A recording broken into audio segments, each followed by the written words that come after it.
अच्छा हमारे गुरुओं ने, रहबरों ने, रहनुमाओं ने, समय समय पर आने वाले महापुरुषों ने, तत्वदर्शी, आत्मदर्शी, ब्रह्मज्ञानी, ब्रह्मवेता महापुरुषों ने हमें ऐसा संदेश दिया है, ऐसा उपदेश दिया है कि एक ऐसी सच्चाई है जो पहले भी थी, अब भी है, आगे भी रहेगी। यही सत्संग का मतलब है कि सत्य को जानना, सत्य को जान करके पहचानना, पहचान करके उसको मानना, मानकर उसको अपने धारण करना, अपने अंतःकरण में धारण करना, अपने अंगीकार करना।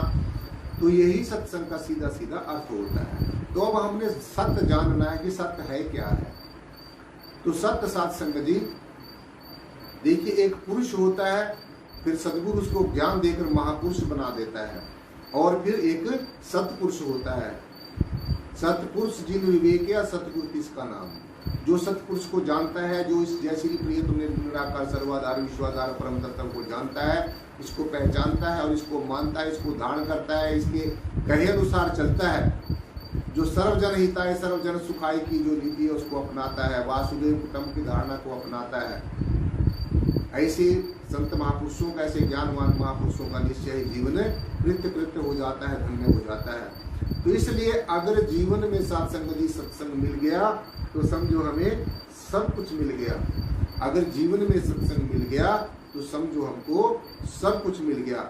और अगर जीवन में सत्संग साथ संगति ना मिला, अब ध्यान से सुन लो इस बात को कि सत्संग की हमारे जीवन में कितनी बड़ी महिमा है, भागवत की हमारे जीवन में कितनी बड़ी महिमा है, ज्ञान चर्चा की हमारे जीवन में कितनी जरूरत है, और कितना ये बहुत ज़्यादा अति आवश्यक है, बहुत ज़्यादा जरूरी है। जिसको आदमी एक आम बात समझ लेता है कि चलो सुनाएंगे और बस सुन के उसके बाद में ठीक है, वो मैं कौन और तू कौन वाला, फिर वही सिलसिला शुरू हो जाता है। तो सत्संग में जो बताया जाता है, क्लास में जो पढ़ाया जाता है, उसको जीवन में धारण भी करना है, तभी जाकर साथ संगति हमारा अंदर का और बाहर का रूपांतरण होगा। और सत्संग का मतलब, भक्ति का मतलब सीधा सीधा यही होता है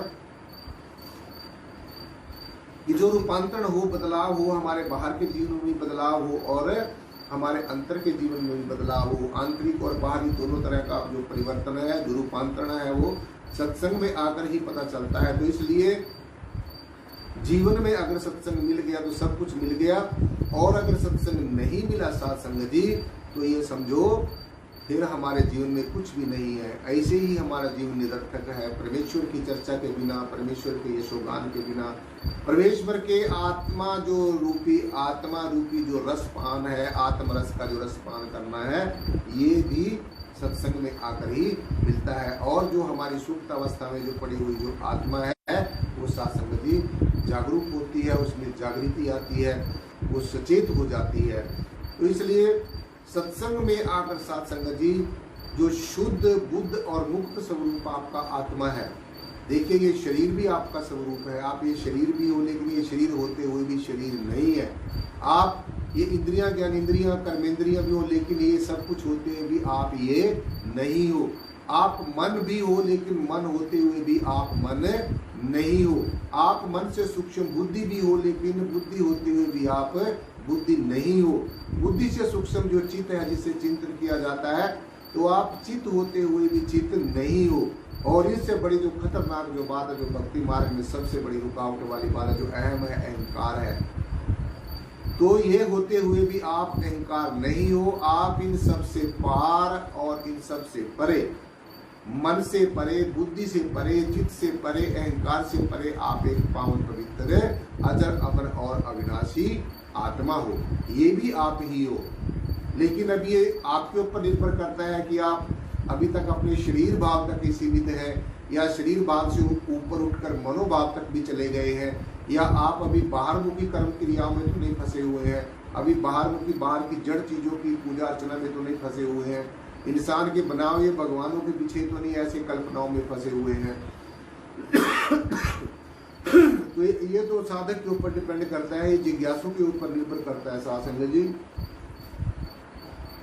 कि भक्ति मार्ग में उसका क्या लेवल है, उसकी भक्ति मार्ग में कैसी स्थिति है, कौन सी अवस्था है। तो ये तो तभी पता चलता है। लेकिन सत्संग की जीवन के अंदर बहुत बड़ी महिमा है। तो सत्संग से साथ संगत जी हमारे जीवन में सबसे पहले जो है शुद्धता आती है, निर्मलता आती है, और अनेकता से हम एकता की तरफ आ जाते हैं, एक ही भाव आता है। एक रूप होने वाला हमारे जो भाव है वो सत्संग से ही आता है। सत्संग बिन भावना उपजे, बिन भावना भक्ति होए तेरी। सत्संग में आए बिना, क्लास में जब तक आओगे नहीं, सत्संग में जब तक आओगे नहीं, जब तक ज़्यादा से ज़्यादा अपनी उपस्थिति दर्ज नहीं कराओगे, ज़्यादा से ज़्यादा हाजिरी नहीं लगाओगे, तो फिर लेक्चर कम हो जाएंगे, फिर प्रॉब्लम हो जाएंगी। जब आपकी शिक्षा की जो ये ऑनलाइन जो सत्संग हो रहा है, ये भी एक शिक्षा है।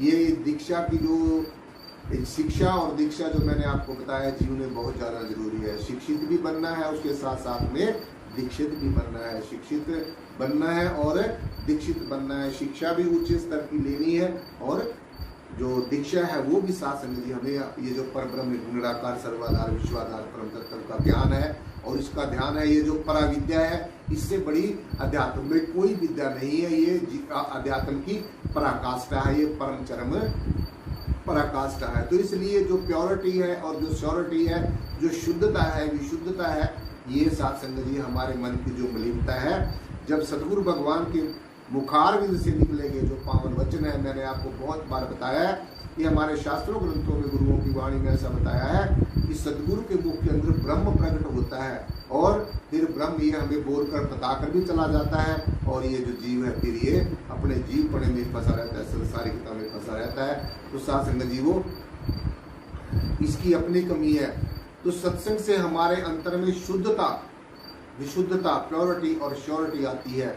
मन की मलिनता दूर होती है, मन निर्मल होता है और फिर हमारा जो दृष्टिकोण है, जीव का जो दृष्टिकोण है, वो सकारात्मक दृष्टिकोण बन जाता है, पॉजिटिव अप्रोच बन जाती है। नकारात्मक ऊर्जा रुक्षित हो जाती है और सकारात्मक ऊर्जा का एक अपने अंतर में एक निरंतर अविरल की जो अविरल ज्ञान की जो धारा है वो बहना शुरू हो जाती है। ये सत्संग की उपमा है, ये सत्संग की महिमा है। आप सब सत्संगी हो, आप सब ब्रह्म ज्ञानी हो, ये ब्रह्म ज्ञानियों का परिवार है। आपको तो सत्संग की महिमा के बारे में पता ही होना चाहिए। तो मैं समझता हूँ कि आप जितने भी दर्शक देख रहे हैं, मुझे सुन रहे हैं साथ संगत जी, तो मैं ये कह सकता हूँ कि आपको सत्संग की महिमा का पता है। आपको सदगुरु भगवान के पावन मुखारविंद से जो निकले गए वचन है, आप उनको धारण करते हैं और उनका ही ये प्रभाव दिखाई देता है कि आप हर रोज साथ संगत जी क्लास में आते हैं। तो ये बहुत बड़ी बात है, बहुत एक अच्छी बात है और ऐसे ही अपना समय जरूर निकालते रहना है। मैंने आपको बताया कि संसार के जितने भी काम हैं और काज तेरे कितने न काम, उन कामों का कुछ नहीं मिल रहा है। वो जो कुछ भी किया है वो तो स्वार्थ के वश होकर किया है। लेकिन जो निस्वार्थ भाव है, परमार्थ, पुरुषार्थ और निस्वार्थ, ये तीनों जो भाव है ये सत्संग में आकर ही पैदा होते हैं, सत्संग में आकर ही ये सद्गुण मिलते हैं। तो इसलिए सत्संग में आकर जो शुद्धता है वो सत्संग में आकर ही मिलती है। और जो सत्संग की समर्पण भाव है, समर्पण भाव है, शरणागत भाव है, जो भक्ति मार्ग के बहुत ही दो महत्वपूर्ण जो पहलू है, शरणागत भाव, मनसा वाचा कर्मणा, मन से, वचन से, कर्म से जो समय का सद्गुरु है उसके शरणागत हो जाना, उनके संदेश को मानना, उनके उपदेश को मानना, ये साथ संग जी हमारा सत्संग में आने से ही पता हमें इसका चलता है। तो शरणागत जो भाव है वो भी सत्संग में आकर ही मिलता है साथ संग जी। और परमार्थ और पुरुषार्थ जो है वो भी हमें सत्संग में आकर ही मिलता है। तो फिर क्या होता है, जो अपने स्वस्वरूप का ज्ञान है, जो अपने आप को जानने की विद्या है, वास्तविकता का जो परिचय है, जो अपने आप का असली परिचय है, ये भी साथ संग जी सत्संग में आकर ही मिलता है। सत्संग जो निज स्वरूप का, अपने आत्म स्वरूप का, अपने निज स्वरूप का और आत्मा के ज्ञान का और आत्मा के ध्यान का और आत्मा के बोध का साथ संग जी सत्संग स्रोत है, सत्संग सोर्स है। सत्संग में आकर ही ये भाव हमें मिल सकते हैं, सत्संग में आकर ही ये भाव मिल सकते हैं साथ संग जी। सत्संगत मिल रही है माधो जैसे मधु को मकीरा। परम श्रद्धेय परम पूजनीय सदगुरुदेव संत शिरोमणि श्री गुरु रविदास जी महाराज ने साथ संग जी, जो हम सबके परम श्रद्धेय हैं, परम पूजनीय है, सारी मानवता के साथ संग जी सदगुरु है, विश्व गुरु है, जगत गुरु है। तो ऐसे सदगुरुओं की जो पावन वाणी में संदेश हमें मिला है, अगर उनसे साथ संग जी हम उसको धारण कर ले तो परम श्रद्धेय परम पूजनीय संत शिरोमणि श्री गुरु रविदास जी महाराज की पावन वाणी में साथ संगत ये संदेश सतगुरुदेव ने सारी मानवता को, समूची मानवता को दिया है कि सत्संग मिल रही है माधो जैसे मधुपम कीरा, एकता में रहने की, भाईचारे में रहने की, आपस में मिल वर्तन की जो भावना है वो सत्संग से ही मिलती है। क्योंकि जहाँ पर संगत होगी और पंगत होगी, सदगुरु की हजूरी में होगी, सदगुरु की हाजिरी में होगी, जहाँ पर सदगुरु साकार रूप से और निराकार रूप से, दोनों रूप से जहाँ पर विद्यमान होगा, तो वहाँ पर साथ संगत जी ये सारी की सारी जो भावनाएं हैं ये अपने आप ही वहाँ पर उत्पन्न हो जाती हैं, पैदा हो जाती हैं। तो इसलिए सत्संग में आकर हमें परमार्थ और पुरुषार्थ का भी पता चलता है। सत्संग में आकर हमें परमार्थ का और पुरुषार्थ का पता चलता है और वास्तविकता का पता चलता है। हमारे असली अपने आप का जो हमारा असली परिचय सत्संग जी वो भी सत्संग में आकर ही होता है। निज स्वरूप आत्मा का ज्ञान, ध्यान और आत्मा का बोध ये सब सत्संग में आकर ही होता है। बिन सत्संग भावना उपजे, बिन भावना भक्ति होए तेरी। तो सत्संग से ही सारा कुछ होता है। जब तक क्लास में नहीं आएंगे तब तक सत्संग जी कुछ भी प्राप्त होने वाला नहीं है। इसलिए सत्संग जीवन के अंदर बहुत ही जरूरी है। जैसे हमारे जीवन के अनेकों अंग हैं, हमारे जीवन के अनेकों पहलू हैं, तो सत्संग भी सत्संग जी जीवन का एक बहुत ही बड़ा पहलू है, एक बहुत बड़ा आस्पेक्ट है। तो इसलिए सत्संग में आने से ही हमें सत्संग जी विवेक की प्राप्ति होती है। विवेक जो हमारे जीवन में बहुत ज्यादा जरूरी है, जिससे हम निरख परख कर सकते हैं, जिससे हम सच और झूठ को जान सकते हैं, जिससे हम सत्संग जी सच और झूठ को जान सकते हैं, जिससे हम ये जान सकते हैं कि ये अविनाशी तत्व है और ये नश्वर चीज है।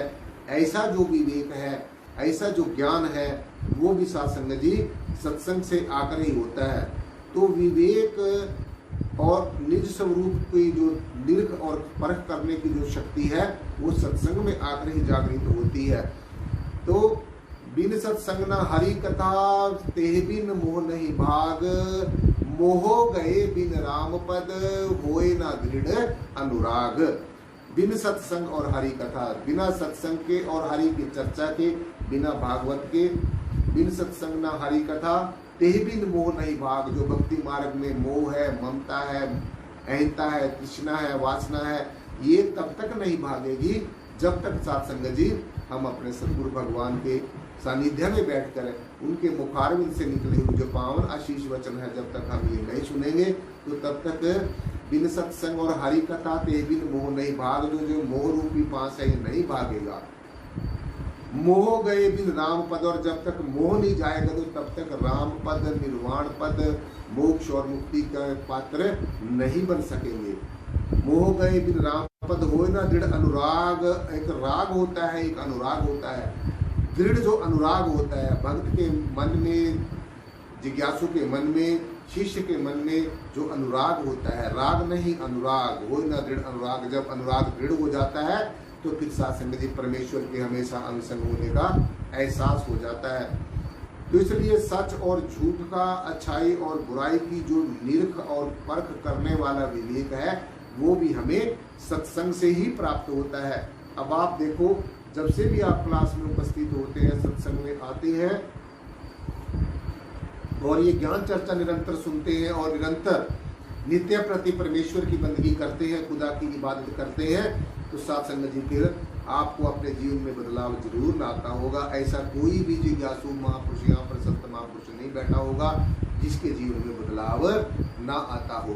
तो इसलिए जीवन में बदलाव निश्चय ही आया होगा। तो निज स्वरूप को निरख परख करने वाला जो विवेक है वो भी सत्संग से ही मिलता है। और मनुष्य जीवन का जो लक्ष्य है, जो हमारा परम चरम मनुष्य जन्म का उद्देश्य है, जो मनुष्य जन्म का परम चरम लक्ष्य है, जो भगवत प्राप्ति का लक्ष्य है, जो जीते जी परमेश्वर का पहले खुली आंखों से दर्शन दीदार करना है और फिर आंखें बंद करके दर्शन दीदार करना है, यही हमारे जीवन का परम चरम लक्ष्य है। ये भी हमें सत्संग से आकर ही प्राप्त होता है। तो इसलिए सत्संग जी, सत्संग की मनुष्य जीवन में बहुत बड़ी महिमा है। सत्संग में आकर ही मनुष्य जन्म के भगवत प्राप्ति के लक्ष्य का निर्धारण होता है, इसको निर्धारित करता है, ये समझ लेता है, भली भांति जान लेता है कि मेरा मनुष्य जन्म का परमचर उद्देश्य है भगवत प्राप्ति है। परमेश्वर का पहले खुली आंखों से दर्शन दीदार करना है और फिर आंखें बंद करके दर्शन दीदार करना है, और फिर जब आगे आंखें खोलकर बाहर भी परमेश्वर का दर्शन होगा, अंतर्मुखी होकर जब अंतर में भी परमेश्वर की अनुभूति होगी, परमेश्वर का अनुभव होगा, अपने अंग रहने का एहसास होगा, तो फिर जाकर हमारा मनुष्य जन्म का उद्देश्य पूरा होगा। बाहर अंदर एक ही जान तब पावे सतगुरु का ज्ञान। तो बाहर और अंदर जब हम एक को जान लेंगे, ये परम दिशा परमेश्वर, ये जय श्री प्रियतम पुनराकार सर्वाधार विश्वाधार जो परम तत्व है, ये जो हमारे दाएं भी है, हमारे बाएं भी है, हमारे आगे भी है, हमारे पीछे भी है, हमारे ऊपर भी है, हमारे नीचे भी है, हम सब इसी के बीच में बैठे हैं, और ये परमेश्वर परम तत्व हमारे बीच में बैठा है। ये अस्त्र शस्त्र से कटता नहीं है, अग्नि से ये जलता नहीं है, पानी से ये गलता नहीं है, हवा से ये उड़ता नहीं है, किसी भी आंतरिक और बाहरी शक्ति का इसके ऊपर कोई प्रभाव नहीं